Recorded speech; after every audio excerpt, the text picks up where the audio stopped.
Hello friends, welcome to Canada presents the Hindu analysis in Hindi. और आज हम इंपॉर्टेंट आर्टिकल जो द हिंदू एनालिसिस के हैं उनके बारे में चर्चा करेंगे। जैसे कि आप स्क्रीन में देख रहे होंगे कि यहाँ पर जो साउथ कोरिया के इलेक्शंस हुए थे उसमें दोबारा से प्रेसिडेंट का चुनाव हो चुका है, जिनमें जो मून जी थे वो दोबारा से इलेक्ट होकर आ चुके हैं। साथ ही साथ में यहाँ पे एफडीआई से रिलेटेड एक आर्टिकल आया था, उसके बारे में चर्चा करेंगे। पर उससे पहले अगर आप हमारे इस चैनल में नए हैं तो हमारे चैनल को सब्सक्राइब करना ना भूलें और प्रेस द बेल आइकन, ताकि हमारे जो वीडियोज़ हैं वो अपडेट जैसे ही हो आपको नोटिफाई हो जाता है।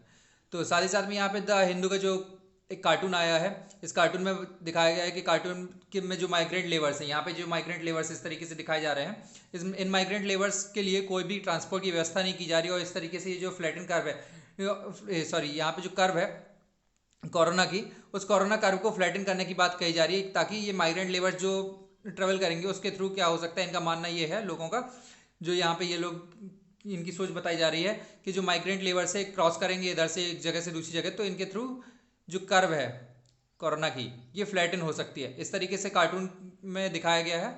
और इसी के साथ साथ में जान लेते हैं कि जो हमारे इंडिया में केसेस हैं, इंडिया में केसेस हमारे 18,500 क्रॉस कर चुके हैं कोरोना केसेस। और साथ ही साथ में ये समथिंग 569 केसेस जो है उनकी डेथ हो चुकी है कोरोना के कारण।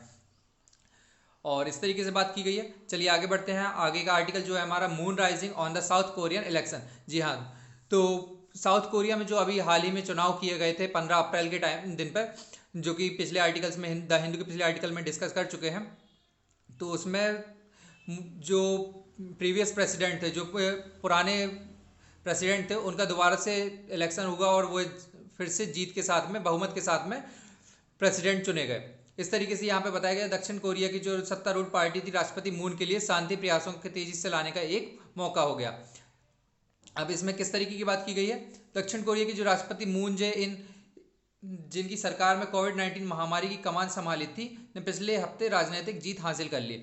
साथ ही साथ में हुआ क्या, क्योंकि इनकी डेमोक्रेटिक पार्टी के संसदीय चुनावों में जीत दर्ज की, स्वास्थ्य देखभाल संकट के बावजूद इन्होंने पोल को आगे बढ़ाने का फैसला किया, जिसमें जगह जगह कड़े एहतियात उपाय किए गए थे।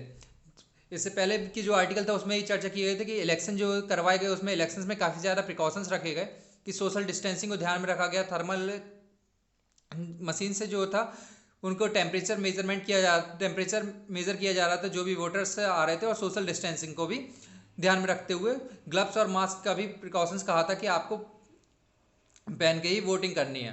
और साथ ही साथ में जो क्वारंटाइन पेशेंट थे उनका पोस्टल सिस्टम किया गया था, ताकि वो पोस्टल सिस्टम के थ्रू अपनी वोटिंग कर सकें। इस तरीके से फिर फाइनली जो रिजल्ट आया तो उसमें प्रेसिडेंट मून जे इन जो हैं वो वापस जीत कर आ गए हैं, जो कि पड़ोसियों के संबंध में 2018 में शुरू हुआ था। इसलिए अब हुआ क्या, यहाँ पर डीमिट एक जो कोरियन जॉन है, कोरियन जॉन में जो दो जॉन डिवाइडेड है, एक नॉर्थ कोरिया जॉन होता है, एक साउथ कोरिया जॉन होता है। और इसी के बीच में सपोज करिए कि यहाँ पर दिखा देता हूँ मैं, यहाँ पर एक नॉर्थ कोरिया है और इस तरीके से यहाँ पर एक साउथ कोरिया की बात कही गई।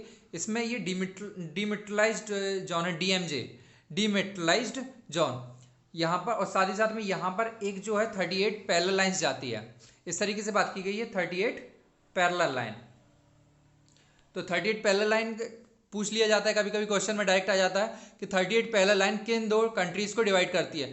तो क्लियर रहेगा आपको कि 38 पैरेलल लाइन जो है वो किसको डिवाइड करती है, नॉर्थ कोरिया और साउथ कोरिया को डिवाइड करती है। तो नॉर्थ कोरिया और साउथ कोरिया का जो थोड़ा सा परसेप्शन जान लेते हैं वो किस तरीके से रूल करती है। नॉर्थ कोरिया जो है हमारा, नॉर्थ कोरिया किससे होता है, इसका मानना है ये कम्युनिस्ट है। ये किसको फॉलो करता है, ये चाइना की जो रूल पॉलिसी है कम्युनिस्ट पार्टी की, उसको फॉलो करता है। और साथ ही साथ में जो साउथ कोरिया है, वो साउथ कोरिया जो है वो किस तरीके से फॉलो करता है, वह फॉलो करता है जो कैपिटलिस्ट इमेज जो परसेप्शंस होते हैं जो अमेरिका के अकॉर्डिंग फॉलो करता है। मतलब कि South Korea related to the America and the North Korea related to the China and the Russia. तो जो भी काफ़ी सारे मैटर्स यहाँ पर चल रहे हैं काफ़ी टाइम से, 1950 के दशक से जो है नॉर्थ कोरिया और साउथ कोरिया के जो है विवाद चल रहे हैं। इस तरीके से यहाँ पर बात की गई है।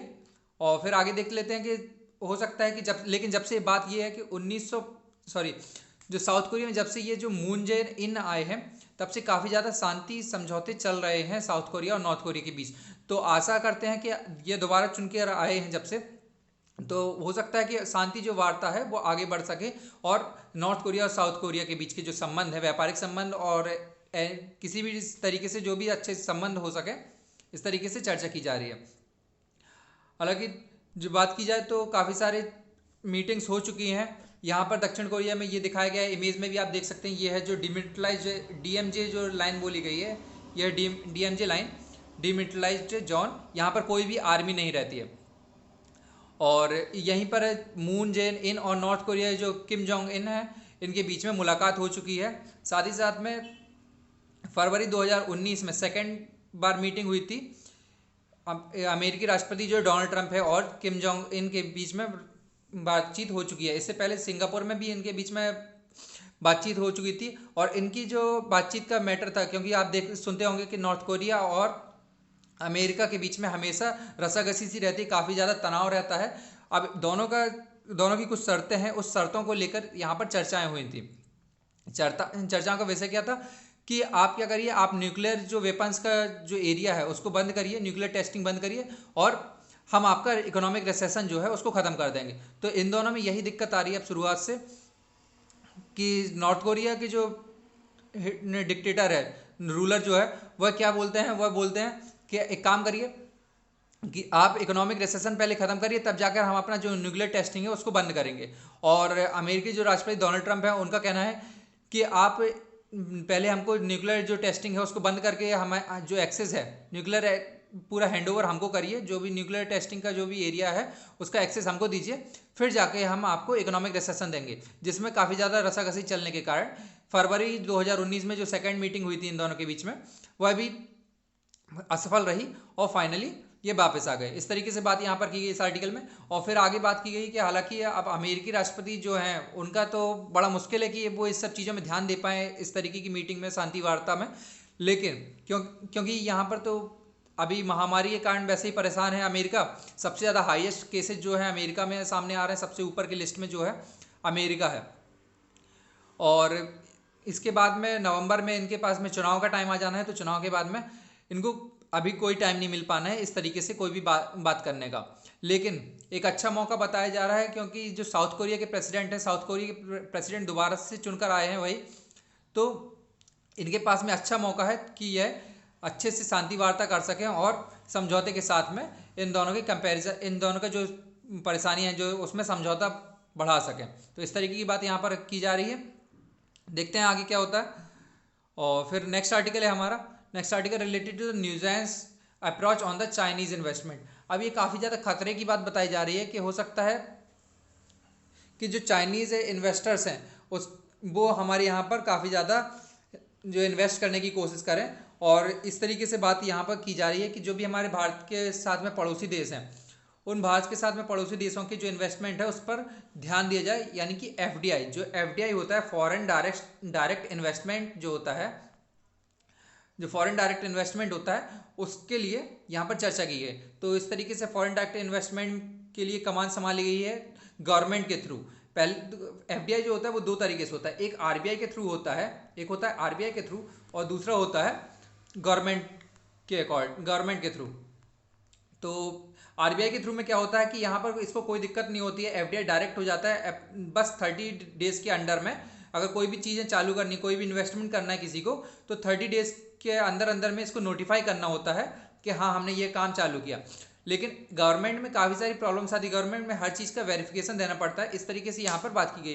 तो इन सब चीज़ों को, इकोनॉमिक कंडीशंस को डाउनफॉल होते हुए देखते हुए जो हमारे इंडिया में है, तो इंडिया ने क्या किया है, गवर्नमेंट के अंडर में FDI को ले लिया है कि जो भी बात होगी वो गवर्नमेंट के थ्रू क्रॉस होकर ही जाएगी। इस तरीके से बात यहाँ पर की जा रही है। इसी चीज़ पे हम चर्चा करेंगे कि जितने भी बाहर के जो बाउंड्री से लगे हुए देश हैं, जो हमारे इंडिया की बाउंड्री से लगे हुए देश हैं, उनका जो भी इन्वेस्टमेंट हमारे इंडिया में होगा उसका निगरानी कौन करेगी, उसकी निगरानी करेगी इंडिया की गवर्नमेंट।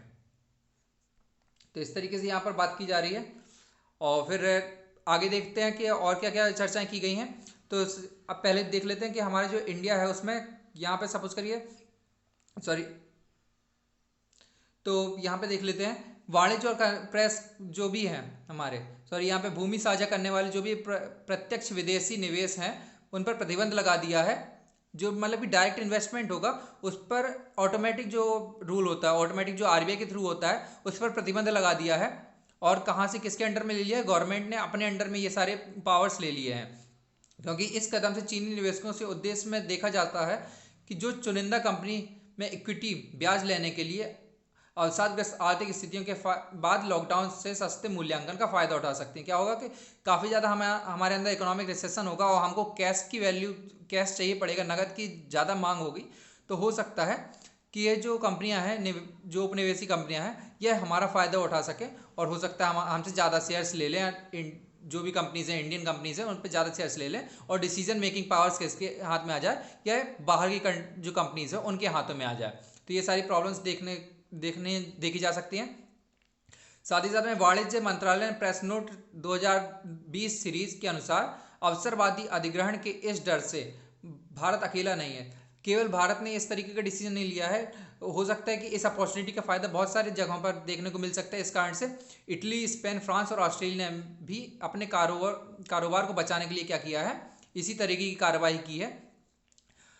और साथ ही साथ में कोविड-19 के परिदृश्य में नकदी की जरूरत है। जैसे कि अभी ये चर्चा की कि हमको क्या होगा कि जो भी इतनी सारी महामारी चल रही है उसके कारण इकोनॉमिक रिसेशन आ रहा है, तो हमको क्या जरूरत पड़ेगी, हमको नकदी की जरूरत पड़ेगी, जिसके कारण क्या होगा, लोग सस्ते में हम लोग बेचेंगे और सामने वाला खरीद लेगा। और जो शेयर होल्डर्स हो जाएंगे, वो हाईएस्ट शेयर होल्डर्स, हम अपने शेयर्स बेच देंगे क्योंकि हमको तो पैसे की ज़रूरत है।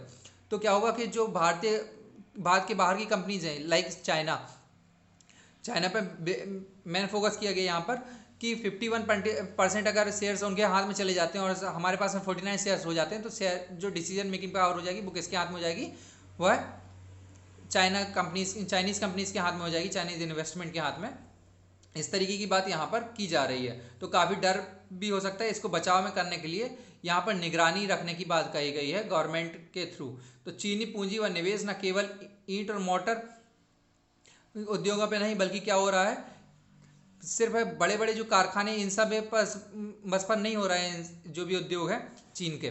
साथ ही साथ में इनके कहाँ उद्योग हो रहे हैं, जो भी छोटे छोटे, जैसे कि एक बल्कि प्रौद्योगिकी और फिनटेक जैसी कंपनी है, स्टार्टअप कंपनी है, लाइक अलीबाबा हो गया, फिनटेक हो गया, ये सब अपना इन्वेस्टमेंट कहाँ कर रहे हैं, जो भी हमारे यहाँ पे ऑनलाइन सेक्टर्स हैं, लाइक पेटीएम, जोमेटो और स्विगी, ओला, इस तरीके की बिग बास्केट, इस तरीके से क्या है, ये लोग धीरे धीरे इन्वेस्ट करते जाते हैं यहाँ पर।